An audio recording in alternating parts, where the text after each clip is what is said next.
ബിസ്മില്ലാഹിർ റഹ്മാനിർ റഹീം. അൽഹംദുലില്ലാഹി റബ്ബിൽ ആലമീൻ. വസല്ലല്ലാഹു അലാ നബീന മുഹമ്മദിൻ വഅലാ ആലിഹി വസഹ്ബിഹി അജ്മഈൻ. അമ്മാ ബഅദ്. പ്രിയമുള്ള ഖുർആൻ പഠിതാക്കളെ, അസ്സലാമു അലൈക്കും വറഹ്മത്തുള്ളാഹി. പരിശുദ്ധ ഖുർആനിലെ 62-ാം അധ്യായം സൂറത്തുൽ ജുമുഅയുടെ ആദ്യ ആയത്താണ് കഴിഞ്ഞ ദിവസം നമ്മൾ മനസ്സിലാക്കിയത്. ഇന്ന് ഇൻഷാ അല്ലാഹ് രണ്ടാമത്തെ ആയത്ത് നമുക്ക് നോക്കാം. അഊദു ബില്ലാഹി മിനശ് ശൈത്വാനിർ റജീം. ഹുവല്ലസീ ബഅസ ഫിൽ ഉമ്മീന റസൂലൻ മിൻഹും യത്ലു അലൈഹിം ആയാതിഹി വയുസക്കീഹിം വയുഅല്ലിമുഹുമുൽ കിതാബ വൽ ഹിക്മത വഇൻ കാനൂ മിൻ ഖബ്ലു ലഫീ ളലാലിൻ മുബീൻ. കഴിഞ്ഞ ദിവസം നമ്മൾ മനസ്സിലാക്കി, ആകാശങ്ങളിലും ഭൂമിയിലുമുള്ളവയെല്ലാം അള്ളാഹുവിന് സ്തോത്രകീർത്തനം ചെയ്യുന്നു, അല്ലെങ്കിൽ അള്ളാഹുവിൻ്റെ പരിശുദ്ധിയെ വാഴ്ത്തുന്നു. മനുഷ്യൻ ഈ രൂപത്തിൽ തസ്ബീഹ് ചെയ്യുമ്പോൾ ആ കാര്യങ്ങളെല്ലാം മനസ്സിലാക്കണം. പിന്നീട് വാക്കുകൾ കൊണ്ട് പറഞ്ഞാൽ മാത്രം പോരാ, അല്ലെങ്കിൽ തസ്ബീഹിൻ്റെ വചനങ്ങൾ ഉരുവിട്ടാൽ മാത്രം പോരാ, അത് ജീവിതത്തിൽ അല്ലെങ്കിൽ നമ്മുടെ കർമ്മങ്ങളിൽ ഉണ്ടാവുക കൂടി വേണം. അപ്പോഴാണ് ആ തസ്ബീഹിൻ്റെ പൂർണ്ണമായ രൂപം എത്തുകയുള്ളൂ എന്നർത്ഥം. അടുത്ത ആയത്തിൽ അള്ളാഹു പറയുകയാണ്, ഹുവല്ലസീ ബഅസ ഫിൽ ഉമ്മീന റസൂലൻ മിൻഹും. ഹുവ അവനാണ്, അല്ലെങ്കിൽ അവനെത്രേ. അല്ലസീ ബഅസ. ബഅസ എന്ന് പറഞ്ഞാൽ നിയോഗിച്ചു അല്ലെങ്കിൽ അയച്ചു എന്നർത്ഥം. അത് മാളിയായ പദമാണ്, പാസ്റ്റ് ടെൻസ് ആണ്, ഭൂതകാല ക്രിയയാണ്. അതിൻ്റെ മുമ്പിൽ അല്ലസീ എന്ന് ചേർക്കുമ്പോൾ അങ്ങനെയുള്ളവനായ എന്നർത്ഥം കിട്ടും. അതായത് അല്ലസീ എന്നുള്ളത് ഇസ്മു മൗസൂലയാണ്. അങ്ങനെയുള്ളവൻ, അങ്ങനെയുള്ളവനായ എന്നുള്ള അർത്ഥമൊക്കെയാണ് അതിന് കൊടുക്കുക. ഏകവചനങ്ങളുടെ മുമ്പിലാണ് ഈ അല്ലസീ ചേർക്കുക. ബഹുവചനാണെങ്കിൽ അല്ലസീന, ദ്വിവചനാണെങ്കിൽ അല്ലസാനി, അങ്ങനെയൊക്കെയാണ് ചേർക്കുക. സ്ത്രീലിംഗാണെങ്കിൽ വേറെ പദങ്ങളാണ് വരിക. അല്ലത്തീ, അല്ലത്താനി, അല്ലാത്തി എന്നുള്ള രൂപത്തിലൊക്കെയാണ് വരിക. അപ്പോൾ ഇവിടെ അല്ലസീ എന്ന് വന്നു. ബഅസ എന്ന് പറഞ്ഞാൽ നിയോഗിച്ചു അല്ലെങ്കിൽ അയച്ചു എന്നുള്ളതിന് മുമ്പിൽ അല്ലസീ എന്ന് ചേർക്കുമ്പോൾ നിയോഗിച്ചവനായ, അല്ലെങ്കിൽ നിയോഗിച്ചവൻ, അയച്ചവൻ. അപ്പോൾ ഹുവ അവനാണ്, അല്ലസീ ബഅസ അയച്ചവൻ അല്ലെങ്കിൽ നിയോഗിച്ചവൻ. ഫിൽ ഉമ്മിയീന. ഉമ്മിയ് എന്ന് പറഞ്ഞാൽ നിരക്ഷരൻ, എഴുത്തും വായനയും ഒന്നും അറിയാത്ത ആൾ, അക്ഷരജ്ഞാനമില്ലാത്ത ആൾ. അതിൻ്റെ ബഹുവചനമാണ് ഉമ്മിയൂൻ, ഉമ്മിയീൻ എന്നൊക്കെ. അക്ഷരജ്ഞാനമില്ലാത്ത ആളുകൾ അല്ലെങ്കിൽ നിരക്ഷരർ. അതിൻ്റെ മുമ്പിൽ ഫീ വരുമ്പോൾ ഇൽ എന്നർത്ഥം കിട്ടും. നിരക്ഷരരിൽ, ഫിൽ ഉമ്മിയീന, അക്ഷരജ്ഞാനമില്ലാത്ത ആളുകളിൽ, എഴുത്തും വായനയും അറിയാത്ത ആളുകളിൽ. ഈ ഉമ്മിയൂൻ എന്നുള്ളതാണ് ശരിക്ക് അടിസ്ഥാന പദം. അത് ഫീ വന്നതുകൊണ്ടാണ് ഉമ്മിയീൻ എന്നായി മാറിയത്. അർത്ഥം ഒന്ന് തന്നെയാണ്, അക്ഷരജ്ഞാനം ഇല്ലാത്ത ആളുകൾ. അങ്ങനെ അക്ഷരജ്ഞാനമില്ലാത്ത ആളുകളിൽ അയച്ചവൻ അവനാണ്. ആരെയാണ് അയച്ചത്? റസൂലൻ, ഒരു ദൂതനെ. മിൻഹും. മിൻ എന്ന് പറഞ്ഞാൽ ഇൽ നിന്ന്, ഹും എന്ന് പറഞ്ഞാൽ അവർ. മിൻഹും അവരിൽ നിന്ന്, അവരിൽപ്പെട്ട അല്ലെങ്കിൽ അവരിൽ നിന്നുള്ള. യത്ലൂ, തലാ യത്ലു. തല എന്ന് പറഞ്ഞാൽ ഓതി എന്നാണ് അർത്ഥം. പാരായണം ചെയ്തു, പിന്തുടർന്നു എന്നുള്ള അർത്ഥമുണ്ട്. ഇവിടെ പാരായണം ചെയ്തു എന്നുള്ള അർത്ഥം. അപ്പോൾ അതിൻ്റെ മുളാരിയാണ് ഇവിടെ വന്നത്. യത്ലു, പാരായണം ചെയ്യുന്നു അല്ലെങ്കിൽ പാരായണം ചെയ്യും. യത്ലു അലൈഹിം. അലൈഹിം അവരുടെ മേൽ. അല മേൽ, ഹിം അവരുടെ. അലൈഹിം അവരുടെ മേൽ, അല്ലെങ്കിൽ അവർക്ക്. അവരുടെ മേൽ പാരായണം ചെയ്യുന്ന, അല്ലെങ്കിൽ അവർക്ക് പാരായണം ചെയ്തു കൊടുക്കുന്ന. എന്ത് പാരായണം ചെയ്യുന്ന? ആയാത്തിഹി. ആയത്തുൻ എന്ന് പറഞ്ഞാൽ വചനം, ദൃഷ്ടാന്തം, ലക്ഷ്യം എന്നൊക്കെ അർത്ഥം. അപ്പോൾ അതിൻ്റെ ബഹുവചനമാണ് ആയാത്ത്, വചനങ്ങൾ അല്ലെങ്കിൽ ദൃഷ്ടാന്തങ്ങൾ, ലക്ഷ്യങ്ങൾ. ആയാത്തുഹു എന്ന് പറയുമ്പോൾ അവൻ്റെ വചനങ്ങൾ, അവൻ്റെ ലക്ഷ്യങ്ങൾ, അവൻ്റെ ദൃഷ്ടാന്തങ്ങൾ. അതിവിടെ ഗ്രാമർ അനുസരിച്ച് ആയാത്തിഹി എന്ന് വന്നു. അത് നമുക്ക് അവസാനത്തിൽ പറയാം. അർത്ഥം അതുതന്നെ, അവൻ്റെ ലക്ഷ്യങ്ങളെ, അവൻ്റെ ദൃഷ്ടാന്തങ്ങളെ, അവൻ്റെ വചനങ്ങളെ. വ യുസക്കീഹിം. വാവ് അത്ഫിൻ്റെ വാവാണ്. അതുമാത്രമല്ല ഇനി പറയുന്ന കാര്യവും ഉണ്ട്, എന്നർത്ഥത്തിൽ. സക്ക എന്ന് പറഞ്ഞാൽ സംസ്കരിച്ചു, ശുദ്ധീകരിച്ചു എന്നൊക്കെയാണ് സക്ക. അതിൻ്റെ മുദാരിയാണ് യുസക്കി, അവൻ സംസ്കരിക്കും, അവൻ സംസ്കരിക്കുന്നു. യുസക്കി ഹിം, അവസാനത്തിൽ ഹിം എന്നുണ്ട്, അവരെ. അപ്പോൾ യുസക്കി അവൻ സംസ്കരിക്കുന്നു, ഹിം അവരെ, അവൻ അവരെ സംസ്കരിക്കുന്നു അല്ലെങ്കിൽ അവൻ അവരെ സംസ്കരിക്കും. വ യുഅല്ലിമുഹുമുൽ കിതാബ, അവിടെയും തുടക്കത്തിലൊരു വാവുണ്ട്, അത്തഫിൻ്റെ വാവാണ് എന്നർത്ഥത്തിൽ. അല്ലമ എന്ന് പറഞ്ഞാൽ പഠിപ്പിച്ചു എന്നാണ്. തഅല്ലമ എന്ന് പറഞ്ഞാൽ പഠിച്ചു എന്നാണ്. അല്ലമ പഠിപ്പിച്ചു. അല്ലമ യുഅല്ലിമു, യുഅല്ലിമു എന്ന് പറഞ്ഞാൽ പഠിപ്പിക്കും, പഠിപ്പിക്കുന്നു. യുഅല്ലിമുഹും അവരെ പഠിപ്പിക്കുന്നു അല്ലെങ്കിൽ അവരെ പഠിപ്പിക്കും. വ യുഅല്ലിമുഹും അവരെ പഠിപ്പിക്കുകയും ചെയ്യും. എന്ത്? അൽ കിതാബ. അൽ കിതാബ് എന്ന് പറയുമ്പോൾ വേദഗ്രന്ഥം. കിതാബ് എന്ന് പറഞ്ഞാൽ നമ്മൾ സാധാരണ പുസ്തകം എന്ന് പറയും. പക്ഷേ പരിശുദ്ധ ഖുർആനിൽ അൽ കിതാബ് എന്ന് പറയുമ്പോൾ വേദഗ്രന്ഥത്തെയാണ് ഉദ്ദേശിക്കുന്നത്. അൽ കിതാബ വേദഗ്രന്ഥം. അതുമാത്രമല്ല വൽ ഹിക്മത്ത, വാവ് അത്തഫിൻ്റെ വാവാണ് എന്നർത്ഥത്തിൽ. അൽ ഹിക്മത്ത് എന്ന് പറയുമ്പോൾ വിജ്ഞാനം അല്ലെങ്കിൽ അറിവ് അല്ലെങ്കിൽ ബുദ്ധിപരമായ കാര്യങ്ങൾ അല്ലെങ്കിൽ അതിൻ്റെ ഹിക്മത്ത് എന്ന് നമ്മൾ പറയില്ലേ സാധാരണഗതിയിൽ, അതിൻ്റെ തത്വജ്ഞാനം എന്നൊക്കെ പറയാം. സാധാരണഗതിയിൽ ഈ കിതാബ് എന്നുള്ള പദത്തിൻ്റെ ശേഷം ഹിക്മത്ത് വരുമ്പോൾ അത് സുന്നത്താണ് ഉദ്ദേശിക്കുന്നത്, നബിചര്യ. അപ്പോൾ അൽ കിതാബ വൽ ഹിക്മത്ത എന്ന് പറയുമ്പോൾ വേദഗ്രന്ഥവും സുന്നത്തും എന്നാണ് ഉദ്ദേശം. വ ഇൻ കാനു, വാവ് ഹാലിൻ്റെ വാവാണ്, അവിടെ അവസ്ഥയെ സൂചിപ്പിക്കുന്ന വാവാണ്. അങ്ങനെ ആയിരിക്കെ എന്നർത്ഥം. ഇൻ എന്നുള്ളതിന് ഇവിടെ അർത്ഥം തീർച്ചയായും, നിശ്ചയമായും എന്നാണ്. സാധാരണഗതിയിൽ ഇൻ എന്നുള്ളതിന് അങ്ങനെയാണെങ്കിൽ എന്നൊരർത്ഥമുണ്ട്, ഷർത്തിൻ്റെ, നിബന്ധനയുടെ. അതേപോലെ തന്നെ ഇൻ എന്ന് പറയുമ്പോൾ അങ്ങനെ അല്ല എന്ന അർത്ഥമുണ്ട്. ഇവിടെ നിശ്ചയമായും അല്ലെങ്കിൽ തീർച്ചയായും എന്നർത്ഥം. ഇൻ കാനു, കാന ആണ്, ആകുന്നു, ആയിരുന്നു. കാനു അവർ ആകുന്നു, അവർ ആയിരുന്നു. ഇൻ കാനു നിശ്ചയമായും അവർ ആണ്, നിശ്ചയമായും അവർ ആയിരുന്നു അല്ലെങ്കിൽ നിശ്ചയമായും അവർ ആകുന്നു. വ ഇൻ കാനു, അത് വാവ് ഹാലിൻ്റെ വാവായതുകൊണ്ട് തീർച്ചയായും അവർ ആയിരിക്കെ. മിൻ ഖബ്ലു, അതിന് മുമ്പ്. ഖബ്ല എന്ന് പറഞ്ഞാൽ മുമ്പ് എന്നാണ്. ബഅദ ശേഷം. മിൻ ഖബ്ലു അതിന് മുമ്പായി. ലഫി ദ്വലാലിൻ മുബീൻ. ലഫി, ലാ എന്നുള്ളത് തൗക്കീദിന് അല്ലെങ്കിൽ ഒരു ഉറപ്പിക്കാൻ വേണ്ടിയിട്ട്, അങ്ങനെ തന്നെ എന്ന് പറയില്ലേ, അങ്ങനെ തന്നെ ആയിരുന്നു എന്ന് പറയില്ലേ, അതിന് വേണ്ടിയിട്ടാണ്. ഫി എന്ന് പറഞ്ഞാൽ ഇൽ, ദ്വലാൽ വഴികേട്. അപ്പോൾ ഫീ ദ്വലാലിൻ വഴികേടിൽ, ലഫീ ദ്വലാലിൻ വഴികേടിൽ തന്നെ. എങ്ങനെയുള്ള വഴികേടാണ്? അതിനെ വിശേഷിപ്പിക്കുകയാണ്. മുബീൻ സ്പഷ്ടമായ, വ്യക്തമായ. അബാന എന്ന് പറഞ്ഞാൽ സ്പഷ്ടമാക്കി എന്നാണ്, വ്യക്തമാക്കി. മുബീൻ സ്പഷ്ടമായ അല്ലെങ്കിൽ വ്യക്തമായ. ലഫീ ദ്വലാലിൻ മുബീൻ സ്പഷ്ടമായ അല്ലെങ്കിൽ വ്യക്തമായ, തെളിഞ്ഞ വഴികേടിൽ തന്നെ. ഇനി നമുക്ക് ഈ ആയത്തിൻ്റെ ഒന്നിച്ചുള്ള അർത്ഥം പറയാം. ഹുവല്ലസീ ബഅസ ഫിൽ ഉമ്മിയീന റസൂലൻ മിൻഹും, അവനാണ് അക്ഷരജ്ഞാനമില്ലാത്തവരിൽ നിന്ന് അവരിൽ നിന്ന് തന്നെയുള്ള ഒരു ദൂതനെ നിയോഗിച്ചവൻ. യത്ലു അലൈഹിം ആയാത്തിഹി, അദ്ദേഹം അവൻ്റെ ദൃഷ്ടാന്തങ്ങളെ, വചനങ്ങളെ അവർക്ക് ഓതിക്കൊടുക്കുന്നു, പാരായണം ചെയ്തു കൊടുക്കുന്നു. വ യുസക്കീഹിം, അവരെ സംസ്കരിക്കുകയും ചെയ്യുന്നു. വ യുഅല്ലിമുഹുമുൽ കിതാബ വൽ ഹിക്മ, അവർക്ക് വേദഗ്രന്ഥവും വിജ്ഞാനവും പഠിപ്പിക്കുകയും ചെയ്യുന്നു. വ ഇൻ കാനു മിൻ ഖബ്ലു ലഫീ ദ്വലാലിൻ മുബീൻ, തീർച്ചയായും അവർ മുമ്പ് വ്യക്തമായ വഴികേടിൽ തന്നെ ആയിരുന്നു. ഇനി നമുക്ക് വിശദീകരണത്തിലേക്ക് പോകാം.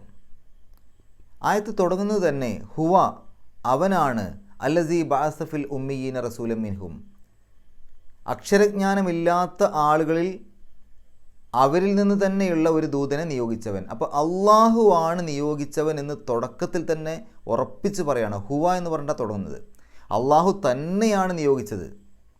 അപ്പോൾ നബി സല്ലല്ലാഹു അലൈഹി വസല്ലമയെ ആ ആളുകളുടെ കൂട്ടത്തിലേക്ക് നിയോഗിച്ചവൻ അള്ളാഹു തന്നെയാണ്. അള്ളാഹുവിൻ്റെ ദൂതനൊന്നുമല്ല, അതൊരു വെറുതെ പറയാണ് എന്നുള്ള രൂപത്തിലൊക്കെ പറയുന്ന ആളുകൾക്കുള്ള മറുപടിയാണ്. അള്ളാഹു തന്നെയാണ് നിയോഗിച്ചത്. ഇനി നിയോഗിച്ചത് ആരിൽ നിന്നാണ്? ഫിൽ ഉമ്മിയീന, അക്ഷരജ്ഞാനമില്ലാത്ത ആളുകളിലാണ് നിയോഗിച്ചത്.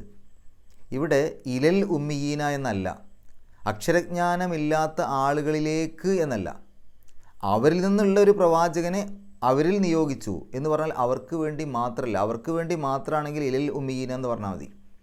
അപ്പോൾ ഫിൽ ഉമ്മിയീന അവരിൽ നിയോഗിച്ചു, റസൂലം മിൻഹും അവരിൽ നിന്ന് തന്നെയുള്ള ദൂതനെ. ഈ ഉമ്മിയൂൻ അല്ലെങ്കിൽ ഉമ്മിയീൻ എന്ന പദത്തിൻ്റെ അർത്ഥം അക്ഷരജ്ഞാനമില്ലാത്ത ആളുകൾ, എഴുത്തും വായനയും അറിയാത്ത ആളുകൾ, അങ്ങനെ അർത്ഥമുണ്ട്. വേദഗ്രന്ഥമില്ലാത്ത ആളുകൾ അല്ലെങ്കിൽ വേദത്തെക്കുറിച്ച് അറിവൊന്നും ഇല്ലാത്ത ആളുകൾ, അങ്ങനെയുള്ള അർത്ഥമുണ്ട്.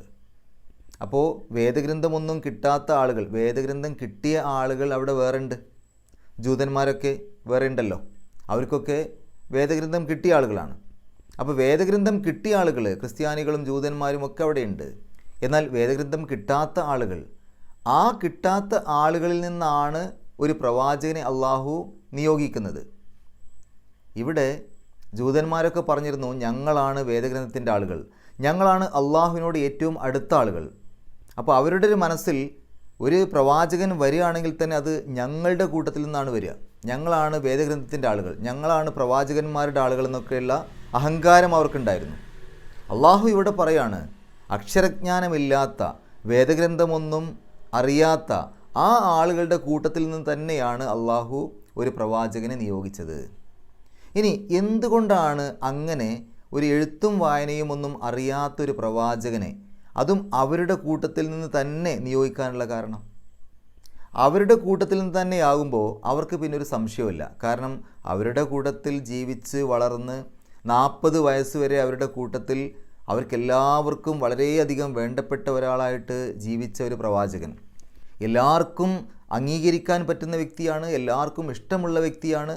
അവരുടെ കൂട്ടത്തിൽ എന്തെങ്കിലും പ്രശ്നങ്ങളുണ്ടായാൽ അതിനൊക്കെ മധ്യസ്ഥം പറയാനും അതിന് പരിഹാരം കാണാനും അവർ ചെന്നിരുന്ന വ്യക്തിയാണ്. അൽ അമീൻ എന്ന്, വിശ്വസ്തൻ എന്ന് അവർ തന്നെ ഓമനപ്പേരിട്ട് വിളിച്ച വ്യക്തിയാണ്. അപ്പോൾ അവരുടെ കൂട്ടത്തിൽ തന്നെ ആകുമ്പോൾ അവർക്ക് പിന്നെ ആളെ പരിചയമില്ലാത്ത പ്രശ്നമില്ല. ഒരു പുതിയ ആൾ അങ്ങോട്ടാണ് കയറി വന്നിട്ട് അതുവരെ അവിടെ ഇല്ലാത്തൊരാൾ കയറി വന്ന് ഞാൻ പ്രവാചകനാണ് എന്ന് പറയുന്ന ആ ഒരു പ്രശ്നം അവിടെ ഒഴിവാക്കാൻ പറ്റും. അപ്പോൾ അവരുടെ കൂട്ടത്തിൽ തന്നെ 40 കൊല്ലം അവരുടെ കൂട്ടത്തിൽ ആ തരത്തിൽ തന്നെ ജീവിച്ചു, പ്രവാചകനല്ലാതെ ജീവിച്ചു. അപ്പോൾ അവർക്കറിയാം, സ്വഭാവം അവർക്കറിയാം, ഈ വ്യക്തിയുടെ സ്വഭാവം എങ്ങനെയാണ്, എല്ലാം അറിയാം. പിന്നെ എഴുത്തും വായനയും അറിയൂല എന്നുള്ള കാര്യവും അവർക്ക് തന്നെ അറിയാം. ഈ മുഹമ്മദ് നബി സല്ലല്ലാഹു അലൈഹി വസല്ലമയ്ക്ക് എഴുത്തും വായനയൊന്നും അറിയില്ല എന്നുള്ള കാര്യം അവർക്ക് തന്നെ അറിയാം. കാരണം 40 കൊല്ലം അവരുടെ കൂടെയാണല്ലോ, അതുകൊണ്ട് അവർക്കറിയാം.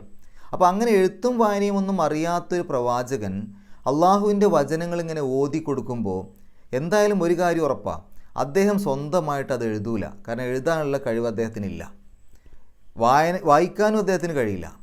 അപ്പോൾ അക്ഷരജ്ഞാനമില്ലാത്ത, എഴുത്തും വായനയും ഒന്നും അറിയാത്ത, വേദഗ്രന്ഥമൊന്നും അറിയാത്ത ഒരു വ്യക്തി ഒരു പ്രത്യേക ദിവസം മുതൽ കുറേ വചനങ്ങൾ, അതും അത്ഭുതപ്പെടുത്തുന്ന വചനങ്ങൾ ഇങ്ങനെ പാരായണം ചെയ്യുമ്പോൾ അവർക്ക് കൃത്യമായിട്ടും ബുദ്ധി ഉപയോഗിക്കുകയാണെങ്കിൽ മനസ്സിലാക്കാൻ സാധിക്കും സ്വന്തമായിട്ട് എന്തായാലും അത് ഉണ്ടാക്കാൻ കഴിയില്ല എന്നുള്ള കാര്യം. മാത്രമല്ല മറ്റേതെങ്കിലും ഭാഗത്തുനിന്ന് പകർത്തി എഴുതുകയാണെങ്കിൽ അവരത് അറിയും ചെയ്യും. പഴയ ആ തൗറാത്തും കാര്യങ്ങളൊക്കെ ആണെങ്കിൽ അതിലൊരുപാട് കൈകടത്തലുകളുണ്ട്. അങ്ങനെ കൈകടത്തലുകളൊക്കെ വന്ന ഒരു ഗ്രന്ഥത്തിൽ നിന്ന് എന്തെങ്കിലും കോപ്പി അടിച്ച് എഴുതുകയാണെങ്കിൽ അതിലുള്ള തെറ്റുകളൊക്കെ ഇതിലേക്ക് പകർന്നു പോരൂലേ, അല്ലാതെ തെറ്റുകളൊക്കെ മാറ്റി നിർത്തി ശരികൾ മാത്രം എഴുതൂലല്ലോ. അപ്പോൾ അതുകൊണ്ട് തന്നെ ഇത് അള്ളാഹുവിൻ്റെ അടുത്തു നിന്നുള്ള വചനങ്ങളാണ് എന്ന് ബുദ്ധി കൊടുക്കുന്ന ഏതൊരാൾക്കും മനസ്സിലാക്കാൻ സാധിക്കും. മാത്രമല്ല അവരുടെ കൂട്ടത്തിൽ നിന്ന് തന്നെ ആയതുകൊണ്ട് അവർക്ക് അഭിമാനിക്കാനും വകയുണ്ട്. ഞങ്ങളുടെ കൂട്ടത്തിൽ നിന്നൊരു പ്രവാചകൻ എന്നവർക്ക് അഭിമാനിക്കാനും പറ്റും. അപ്പോൾ ഈ കാരണങ്ങൾ കൊണ്ടൊക്കെ തന്നെയും അവരുടെ കൂട്ടത്തിൽ നിന്ന് തന്നെയുള്ള ഒരു പ്രവാചകനെ അള്ളാഹു നിയോഗിച്ചു. എഴുത്തും വായനയൊന്നും ഒന്നും അറിയാത്ത ഒരു പ്രവാചകനെ നിയോഗിച്ചു. യത്ലു അലൈഹിം ആയാത്തിഹി, അള്ളാഹുവിൻ്റെ വചനങ്ങളെ, ഈ ആയാത്ത് എന്നുള്ള പദത്തിന് ഒരേ സമയം വചനം എന്നുള്ള അർത്ഥമുണ്ട്, ദൃഷ്ടാന്തം എന്നുള്ള അർത്ഥമുണ്ട്. കാരണം ഓരോ ആയത്തുകളും ദൃഷ്ടാന്തങ്ങളാണ്, അതിലൊക്കെ ഓരോ ദൃഷ്ടാന്തങ്ങൾ അടങ്ങിയിട്ടുണ്ട്. അപ്പോൾ അള്ളാഹുവിൻ്റെ ആയത്തുകളെ, ദൃഷ്ടാന്തങ്ങളെ, വചനങ്ങളെ അതിനെ ആളുകൾക്ക് ഓതി കേൾപ്പിച്ചു കൊടുക്കുന്നു. ശരിക്ക് ഖറഅ എന്ന് പറഞ്ഞാൽ വായിച്ചു എന്നാണ്, തല എന്ന് പറഞ്ഞാൽ ഓതി പാരായണം ചെയ്തു എന്നാണ്. ഒരക്ഷരം വായിക്കുന്നതിന് ഖറഅ എന്ന് പറയും, പക്ഷേ ഒരു അക്ഷരം വായിക്കുന്നതിന് തല എന്ന് പറയില്ല, ഓതി എന്ന് പറയില്ല. അത് തുടർച്ചയായിട്ട് ഇങ്ങനെ വായിച്ചു പോകുമ്പോഴാണ് ആളുകൾക്ക് അതിൻ്റെ കാര്യങ്ങൾ മനസ്സിലാകുന്ന രൂപത്തിൽ തുടർച്ചയായിട്ട് ഇങ്ങനെ വായിച്ചു പോകുന്നതിനെയാണ് തല എന്ന് പറയാം. അപ്പോൾ ആ രൂപത്തിൽ ആളുകൾക്ക് കാര്യങ്ങൾ മനസ്സിലാവുന്ന രൂപത്തിൽ അതിങ്ങനെ പാരായണം ചെയ്തു കൊടുത്തു. വയുസക്കീഹിം, ആ ആളുകളെ സംസ്കരിക്കുകയും ചെയ്തു. എന്താ ഈ സംസ്കരിക്കുക എന്ന് പറഞ്ഞാൽ? അവർക്ക് സംസ്കാരം നൽകി. അതിന് എളുപ്പത്തിൽ മനസ്സിലാവാൻ ഞാനൊരു ഉദാഹരണം പറയാം. ഇപ്പോൾ ഒരു മുളവെട്ടുകാരൻ, അദ്ദേഹം കാട്ടിൽ പോയിട്ട് മുളയൊക്കെ വെട്ടിക്കൊടുന്നിട്ട് അത് ആളുകളുടെ ഇടയിലൂടെ ആ മുള ഇങ്ങനെ വലിച്ചു കൊണ്ടുപോവുകയാണെങ്കിൽ ആളുകൾ മുഴുവൻ രണ്ട് സൈഡിലേക്കും ഓടിപ്പോവും. ആ മുളയുടെ മേലെയുള്ള ആളുകൾക്ക് പ്രയാസമുണ്ടാക്കുന്ന തരത്തിലുള്ള മുള്ളുകളും കൊളുത്തുകളും ഒക്കെ പേടിച്ചിട്ട് ആളുകൾ ഇങ്ങനെ സൈഡിലേക്ക് മാറി നിൽക്കും. അതേസമയം ഇദ്ദേഹം, ഈ മുളവെട്ടുകാരൻ, ഈ മുള സ്വന്തം വീട്ടിൽ കൊണ്ടുപോയി അതിൻ്റെ മുള്ളും കൊളുത്തുമൊക്കെ വെട്ടിമാറ്റി അത് നല്ല ആളുകൾക്ക് ഉപകാരപ്പെടുന്ന രൂപത്തിലുള്ളൊരു കൊട്ടയൊക്കെ ആയിട്ട് മാറ്റിയിട്ട് ഇതേ ടൗണിലേക്ക്, ഇതേ അങ്ങാടിയിലേക്ക് വരികയാണെങ്കിലോ ആളുകളെല്ലാവരും അദ്ദേഹത്തിൻ്റെ അടുത്തേക്ക് ഓടിച്ചെല്ലും അത് വാങ്ങാൻ വേണ്ടിയിട്ട്. എന്താ ഇപ്പോൾ ഇവിടെ വന്ന മാറ്റം എന്താണ്? അങ്ങോട്ട് പോയ സമയത്ത് അദ്ദേഹത്തിൻ്റെ കയ്യിലുണ്ടായിരുന്നത് ആളുകൾക്ക് ഒരുപാട് പ്രയാസവും മറ്റുമൊക്കെ ഉണ്ടാക്കുന്ന മുള്ളുകളും കൊളുത്തുകളുള്ള മുളയായിരുന്നു. തിരിച്ച് അദ്ദേഹം വരുമ്പോഴും അദ്ദേഹത്തിൻ്റെ കയ്യിൽ മുളയാണ്, പക്ഷേ ഒരു മാറ്റമുണ്ട്. അതിൽ ആ മുള്ളുകളും കൊളുത്തുകളൊക്കെ മാറ്റി ആളുകൾക്ക് ഉപകാരപ്രദമായ രൂപത്തിലേക്ക് അതിനെ മാറ്റിയിട്ടുണ്ട്. ഇതാണ് ശരിക്കും സംസ്കരണം. അതായത് ഈ ആളുകളുടെ, അവിടെ ജീവിച്ചിരുന്ന ആളുകളുടെ ജീവിതം എടുത്ത് നോക്കുകയാണെങ്കിൽ ഒരുപാട് മുള്ളുകളും കൊളുത്തുകളും ആളുകൾക്ക് പ്രയാസമുണ്ടാക്കുന്ന കാര്യങ്ങളും ശരിയല്ലാത്ത രൂപത്തിലുള്ള വിശ്വാസങ്ങളും ആചാരങ്ങളും ദൈവിക സങ്കല്പങ്ങളും ഒക്കെ ഉണ്ടായിരുന്നു. അവരുടെ കുടുംബജീവിതത്തിലും എല്ലാം പലിശ, കള്ള്, എല്ലാ തരത്തിലുള്ള അനാചാരങ്ങളും ഒക്കെ നടമാടിയിരുന്ന, മറ്റുള്ള ആളുകളുടെ ജീവനും ഒന്നിനും യാതൊരു വിലയും കൽപ്പിക്കാത്ത ഒരു സമൂഹം. അത്തരം ദുശീലങ്ങളിൽ നിന്നും അത്തരം ദുരാചാരങ്ങളിൽ നിന്നുമൊക്കെ അവരെ പൂർണ്ണമായിട്ടും മാറ്റിയെടുക്കുക, അതാണ് സംസ്കരിച്ചെടുക്കുക എന്ന് പറഞ്ഞാൽ. ശരിക്കും അവരുടെ മനസ്സ് തന്നെ കഴുകി വൃത്തിയാക്കുക. അവരുടെ ഉള്ളിലുള്ള, പുറം വൃത്തിയാക്കാൻ എളുപ്പമാണ്, ഒരു മനുഷ്യൻ്റെ മനസ്സ് വൃത്തിയാക്കാൻ അതത്ര എളുപ്പമല്ല. ആ രൂപത്തിൽ ഓരോരുത്തരുടെയും മനസ്സ് തന്നെ വൃത്തിയാക്കി ശുദ്ധീകരിച്ചെടുത്തു. അതാണ് വയുസക്കീഹിം, അദ്ദേഹം അവരെ ശുദ്ധീകരിക്കുകയും ചെയ്തു, അല്ലെങ്കിൽ സംസ്കരിക്കുകയും ചെയ്തു, സംസ്കരിച്ചെടുക്കുകയും ചെയ്തു. വയുഅല്ലിമുഹുമുൽ കിതാബ, വേദഗ്രന്ഥം അവർക്ക് പഠിപ്പിക്കുകയും ചെയ്തു. പരിശുദ്ധ ഖുർആൻ അവർക്ക് പറഞ്ഞു കൊടുക്കണം, പഠിപ്പിച്ചു കൊടുക്കണം. ആ തരത്തിൽ ആ വേദഗ്രന്ഥം അവർക്ക് കൃത്യമായിട്ട് മനസ്സിലാവുന്ന രൂപത്തിൽ പഠിപ്പിച്ചു കൊടുത്തു. വൽ ഹിക്മ, അവർക്ക് തത്വജ്ഞാനവും നൽകി, അല്ലെങ്കിൽ വിജ്ഞാനവും നൽകി. ഇത് പല മുഫസ്സിരീങ്ങളും പറഞ്ഞിട്ടുള്ളത്, ഈ കിതാബ് എന്നുള്ളതിൻ്റെ കൂടെ, അൽ കിതാബ് എന്നുള്ളതിൻ്റെ കൂടെ ഹിക്മത്ത് വരുമ്പോൾ അത് സുന്നത്തിനെയാണ്, അല്ലെങ്കിൽ നബിചര്യയാണ്. കാരണം അള്ളാഹുവിൻ്റെ റസൂൽ സല്ലല്ലാഹു അലൈഹി വസല്ലമക്ക് വഹി ഇറങ്ങിയിരുന്നത് ഈ ഖുർആനിക വചനങ്ങൾ മാത്രമല്ല. നബി സല്ലല്ലാഹു അലൈഹി വസല്ലമക്ക് ഇറങ്ങിയ വഹി മുഴുവനൊന്നും ഖുർആനിലില്ല, പലതും അങ്ങനെ അല്ലാതെയും ഇറങ്ങിയിട്ടുണ്ട്. അപ്പോൾ അതൊക്കെ ജിബ്രീൽ അലൈഹി സ്വലാത്തു വസ്സലാം നബി സല്ലല്ലാഹു അലൈഹി വസല്ലമക്ക് വന്നിട്ട് വഹിയായിട്ട് പറഞ്ഞു കൊടുക്കും, അത് ആളുകൾക്ക് പറഞ്ഞു കൊടുക്കും. പരിശുദ്ധ ഖുർആൻ്റെ വചനങ്ങൾ വേറെ തന്നെ ഇറങ്ങും, ആ രൂപത്തിലുണ്ടായിരുന്നു. അപ്പോൾ ഇവിടെ ആ തരത്തിൽ നബി സല്ലല്ലാഹു അലൈഹി വസല്ലമ ജീവിതം കൊണ്ട് ആളുകൾക്ക് പഠിപ്പിച്ചു കൊടുക്കുകയാണ്. പരിശുദ്ധ ഖുർആനിൽ പറഞ്ഞ കാര്യങ്ങൾ എങ്ങനെയാണ് പ്രാവർത്തികമാക്കേണ്ടത്, അതനുസരിച്ച് എങ്ങനെയാണ് ഒരു മനുഷ്യൻ ജീവിക്കേണ്ടത്. അതല്ലാതെ പരിശുദ്ധ ഖുർആനിലെ കാര്യങ്ങളൊക്കെ ഇങ്ങനെ ആളുകളെ പഠിപ്പിച്ചു കൊടുത്തതിന് ശേഷം ഇനി നിങ്ങൾ ജീവിച്ചോ എന്ന് പറഞ്ഞ് വിടല്ല. ആ ജീവിതം എങ്ങനെയാവണം, പരിശുദ്ധ ഖുർആനിൽ പറഞ്ഞ രൂപത്തിൽ ഒരു മനുഷ്യന് ജീവിക്കാൻ പറ്റുമോ പറ്റൂലേ, ഇത് സ്വന്തം ജീവിതം കൊണ്ട് ആളുകൾക്ക് കാണിച്ചു കൊടുക്കുകയാണ്. അതാണ് നബിചര്യ. അപ്പോൾ ഇതെല്ലാം അവരെ പഠിപ്പിച്ചു. വഇൻ കാനൂ മിൻ ഖബ്ലു ലഫീ ദലാലിൻ മുബീൻ, അതിനു മുമ്പ്, ഇങ്ങനൊരു സംഗതി അവർക്ക് കിട്ടുന്നതിന് മുമ്പ് അവർ വ്യക്തമായ വഴികേടിലായിരുന്നു, യാതൊരു സംശയവുമില്ല. അവരുടെ ജീവിതം എന്ന് പറഞ്ഞാൽ വളരെയധികം ഇരുണ്ട യുഗമായിരുന്നു. എല്ലാ തരത്തിലും അക്രമത്തിലും അനാചാരത്തിലും അധർമ്മത്തിലുമൊക്കെ ആറാടിയിരുന്നൊരു സമൂഹമായിരുന്നു. എല്ലാ തരം വൃത്തികേടുകളുണ്ടായിരുന്നു. 5 നേരം കള്ള് കുടിക്കുന്ന ആളുകളെയാണ് നബി സല്ലല്ലാഹു അലൈഹി വസല്ലമ 5 നേരം നിസ്കരിക്കുന്ന ആളുകളാക്കി മാറ്റിയത്. ആ രൂപത്തിൽ അവർക്ക് പരിവർത്തനം ഉണ്ടായി, ആ രൂപത്തിൽ അവർക്ക് മാറ്റമുണ്ടായി. ചരിത്രത്തിൽ ആ അറബികൾക്കുണ്ടായ ആ ഒരു മാറ്റം അത് എക്കാലത്തും വലിയൊരു അത്ഭുതമായി നിലനിൽക്കുകയും ചെയ്യുന്നു. ഇനി ഈ ആയത്തുമായി ബന്ധപ്പെട്ട് നമ്മൾ മനസ്സിലാക്കേണ്ട മറ്റൊരു കാര്യം, ഈ ആയത്തിൽ പറയുന്നത് റസൂലുള്ളാഹി സ്വല്ലല്ലാഹു അലൈഹി വസല്ലമയെ അള്ളാഹു നിയോഗിച്ച ഒരു കാര്യമാണല്ലോ പറയുന്നത്. അള്ളാഹുവിൻ്റെ റസൂൽ സ്വല്ലല്ലാഹു അലൈഹി വസല്ലമ തന്നെ പറഞ്ഞിട്ടുണ്ട്, എൻ്റെ ഈ ഒരു വരവ് എൻ്റെ പിതാവായിട്ടുള്ള ഇബ്രാഹിം നബി അലൈഹി സ്വലാത്തു വസ്സലാമയുടെ പ്രാർത്ഥനയ്ക്കുള്ള ഉത്തരമായിട്ടാണ് എന്ന് പറഞ്ഞാൽ, ഇബ്രാഹിം നബി അലൈഹി സ്വലാത്തു വസ്സലാമ 6000 കൊല്ലത്തോളം മുമ്പ് പ്രാർത്ഥിച്ചിട്ടുണ്ട് അള്ളാഹുവിനോട് ഇങ്ങനൊരു പ്രവാചകനെ കൊടുക്കണമെന്നുള്ള കാര്യം. നമുക്ക് സൂറത്തുൽ ബക്കറയിലെ 129 ആയത്തെടുത്ത് നോക്കുകയാണെങ്കിൽ കാണാൻ സാധിക്കും ഇബ്രാഹിം നബി അലൈഹി സ്വലാത്തു വസ്സലാം അള്ളാഹുവിനോട് പ്രാർത്ഥിക്കുന്നത് റബ്ബന വബ്ഹസ് ഫീഹിം റസൂലം മിൻഹും യത്ലു അലൈഹിം ആയാതിക വയുഅല്ലിമുഹുമുൽ കിതാബ വൽ ഹിക്മത വയുസക്കീഹിം ഇന്നക അൻതൽ അസീസുൽ ഹക്കീം. ഇബ്രാഹിം നബി അലൈഹി സ്വലാത്തു വസ്സലാമ പ്രാർത്ഥിച്ച ആ ഒരു പ്രാർത്ഥനയിൽ ഈ കാര്യങ്ങളൊക്കെ ഉണ്ട്. റബ്ബന വബ്ഹസ് ഫീഹിം റസൂലം മിൻഹും, അവരിൽ നിന്നുള്ള ഒരു പ്രവാചകനെ, ഒരു റസൂലിനെ അള്ളാഹുവേ നീ നിയോഗിക്കണമേ, അവരിലേക്ക് നിയോഗിക്കണമേ. എങ്ങനെയായിരിക്കണം? യത്ലു അലൈഹിം ആയാതിക, നിൻ്റെ വചനങ്ങളെ പാരായണം ചെയ്ത് കേൾപ്പിക്കുന്ന, വയുഅല്ലിമുഹുമുൽ കിതാബ വൽ ഹിക്മ, അവർക്ക് ഹിക്മത്തും കിതാബും വേദഗ്രന്ഥവും വിജ്ഞാനവും പകർന്നു നൽകുന്ന, പഠിപ്പിക്കുന്ന, വയുസക്കീഹിം, അവരെ സംസ്കരിക്കുന്ന, അങ്ങനെയുള്ളൊരു പ്രവാചകനെ അള്ളാഹുവേ നീ അവരിലേക്ക് നിയോഗിക്കണമേ എന്ന ഒരു പ്രാർത്ഥന ഇബ്രാഹിം നബി അലൈഹി സ്വലാത്തു വസ്സലാം പ്രാർത്ഥിച്ചിട്ടുണ്ട്. ആ പ്രാർത്ഥനയുടെ ജവാബാണ്, ആ പ്രാർത്ഥനയുടെ ഉത്തരമാണ് ഞാൻ എന്ന രൂപത്തിൽ നബി സല്ലല്ലാഹു അലൈഹി വസല്ലമ പറഞ്ഞിട്ടുണ്ട്. അപ്പോൾ ഇവിടെ നമുക്ക് കാണാൻ സാധിക്കും ആ ഇബ്രാഹിം നബി അലൈഹി സ്വലാത്തു വസ്സലാമ പ്രാർത്ഥിച്ച ആ പ്രാർത്ഥനയിൽ പറഞ്ഞ കാര്യങ്ങൾ തന്നെയാണ് ഇവിടെ അള്ളാഹു എടുത്തു പറയുന്നത്. അതായത് എങ്ങനെയുള്ള ഒരു പ്രവാചകനെയാണ് അള്ളാഹു ആ ഒരു സമൂഹത്തിലേക്ക് അയച്ചത് എന്ന്. ഇനി നമുക്ക് ഈ ഒരു ആയത്തിൽ വന്ന പാരായണ നിയമങ്ങൾ നോക്കാം. ഹുവല്ലസി ബഅസ ഫിൽ ഉമ്മീന, അവിടെ മീമിൻ്റെ ഷദ് മണിക്കണം. റസൂലം മിൻഹും, അവിടെ മീമിൻ്റെ മുമ്പ് തൻവീൻ വന്നു, ആ തൻവീനിനെ മീമിലേക്ക് ലയിപ്പിക്കുക, മണിക്കുക. ഇദ്ഗാം ബിഗുന്ന, റസൂലം മിൻഹും. മിൻഹും എന്നുള്ളതിൻ്റെ ആ ഒരു നൂൻ്റെ സുക്കൂനെ വെളിവാക്കി പറയുക, ഹാഇൻ്റെ മുമ്പാണ് അതിനെ വെളിവാക്കിയിട്ട് പറയാം. മിൻഹും യത്ലു അലൈഹിം ആയാത്തിഹി, ആയാത്തിഹി എന്നുള്ളതിൻ്റെ അവസാനത്തിലൊരു ഹ ഉലമീർ ഉണ്ട്, ഹി എന്നുള്ളത്. അതിൻ്റെ മുമ്പും ശേഷമുള്ള അക്ഷരങ്ങൾക്ക് ഹർക്കത്തുള്ളത് കൊണ്ട് ആ ഹി എന്നുള്ളതിനെ ഒരു 2 അക്ഷരത്തിൻ്റെ ദൈർഘ്യം നീട്ടുക, അതിനെ സൂചിപ്പിക്കാൻ ഒരു യാഇൻ്റെ കഷ്ണം അവിടെ ഇട്ട് കൊടുത്തിട്ടുണ്ട്. അപ്പോൾ ആയാത്തിഹി. വയുസക്കീഹിം വയുഅല്ലിമുഹുമുൽ കിതാബ, വയുഅല്ലിമുഹും എന്നാണ് ശരിക്ക്. അങ്ങനെ വയുഅല്ലിമുഹും എന്ന് എഴുതിയാൽ, അവസാനത്തെ മീമിന് സുക്കൂനിട്ട് എഴുതിയാൽ പിന്നീട് വരുന്ന അൽ കിതാബ, അതിൻ്റെ തുടക്കത്തിൽ ഉച്ചരിക്കുന്ന ആദ്യത്തെ അക്ഷരം ലാമിന് സുക്കൂന്. അങ്ങനെ അടുത്തടുത്ത് 2 സുക്കൂനുകൾ വരാൻ പാടില്ല, ഇൽത്തിഖാ ഉസാക്കിനി എന്ന് പറയും. അങ്ങനെ വന്നു കഴിഞ്ഞാൽ ആദ്യത്തെ ആ ഒരു സുക്കൂന് മാറ്റണം, 2 സുക്കൂനുകൾ അടുത്തടുത്ത് വരുമ്പോൾ. അങ്ങനെയാണ് ഈ ഹും എന്നുള്ളതിനെ ഹുമു എന്നാക്കിയത്. കും ഹും എന്നൊക്കെ വരുമ്പോൾ അതിനെ ഹുമു ഹുമു എന്നൊക്കെയാണ് ആക്കി മാറ്റുക. വയുഅല്ലിമുഹുമുൽ കിതാബ വൽ ഹിക്മത്ത വ ഇൻ കാനു മിൻ ഖബ്ലു, വ ഇൻ കാനു, അവിടെ നൂൻ്റെ സുക്കൂന് ഇഖ്ഫാ ചെയ്യുക, കാഫിൻ്റെ മുമ്പാണ് ഇഖ്ഫാ ചെയ്യുക, മറച്ചു വെച്ചുകൊണ്ട് മണിക്കുക.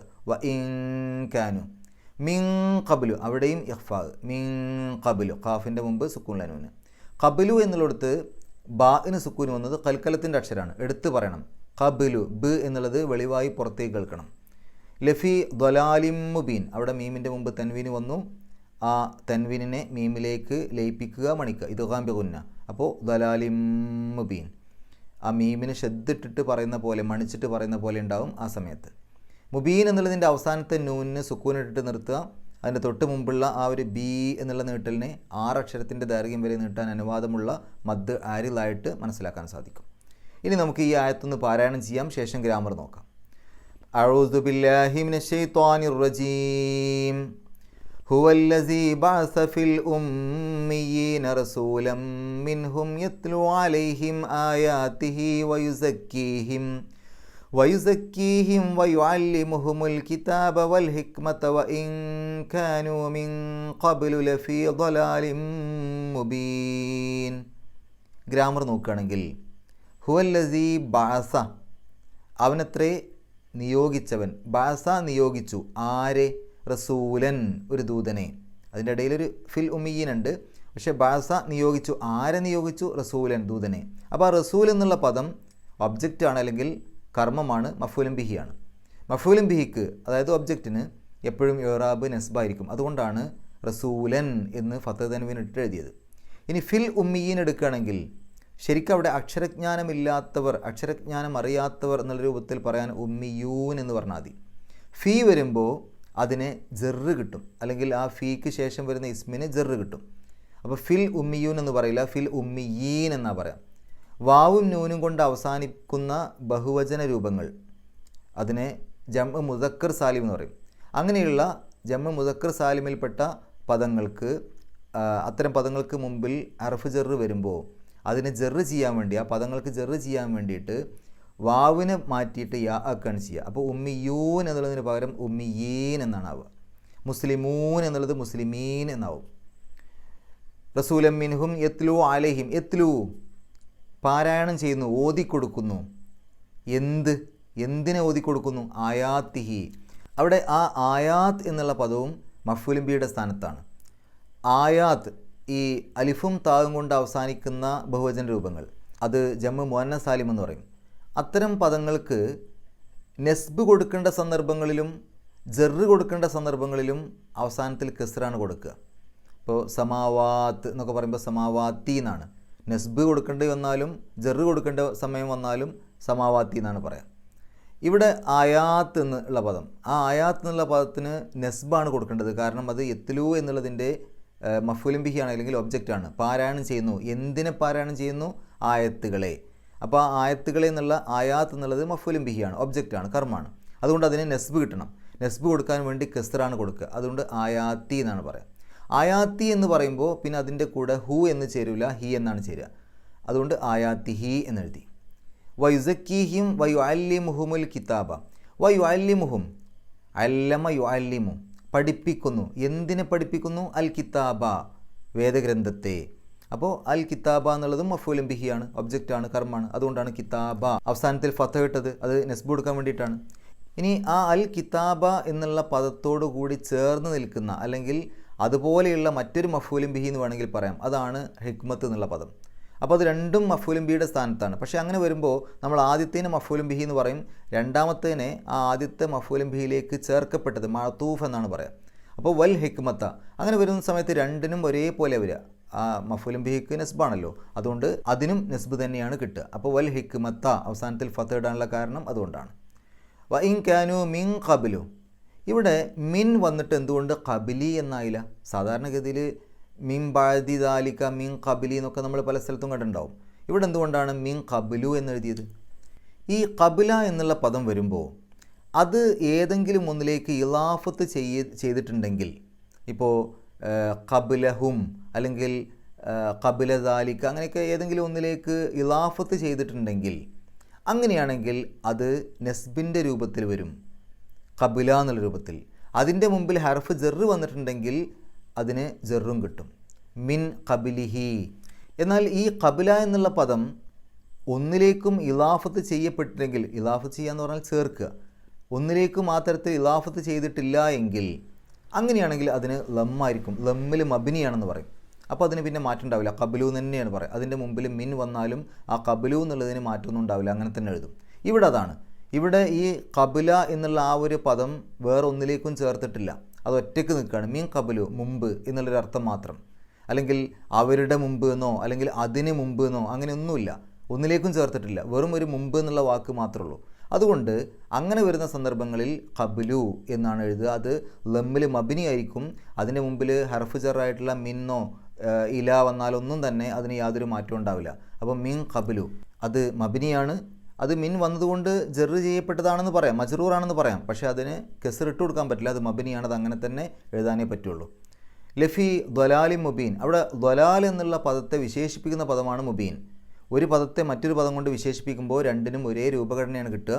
അതുകൊണ്ടാണ് ദ്വലാലിൻ, മുബീനിൻ, രണ്ടിനും അവസാനത്തിൽ കെസ്ർ തൻവീനാണ്, രണ്ടിൻ്റെയും തുടക്കത്തിൽ അലിഫ്ലാമില്ല. ഇത്രയും കാര്യങ്ങളാണ് ഈ ഒരു ആയത്തിൽ നമ്മൾ മനസ്സിലാക്കേണ്ടത്. അള്ളാഹു പരിശുദ്ധ ഖുർആൻ ഏറ്റവും നല്ല രൂപത്തിൽ പഠിക്കുവാനും അത് ജീവിതത്തിൽ പകർത്തുവാനും കഴിവിൻ്റെ പരമാവധി മറ്റുള്ള ആളുകൾക്ക് എത്തിച്ചു കൊടുക്കുവാനുമുള്ള സന്മനസ്സും തൗഫീക്കും സൗഭാഗ്യവും നമുക്ക് ഏവർക്കും പ്രദാനം ചെയ്യുമാറാകട്ടെ. വാഖിർ ദഅ്വാനാ അൽഹംദുലില്ലാഹി റബ്ബിൽ ആലമീൻ. അസ്സലാമു അലൈക്കും വറഹ്മത്തുള്ളാഹി.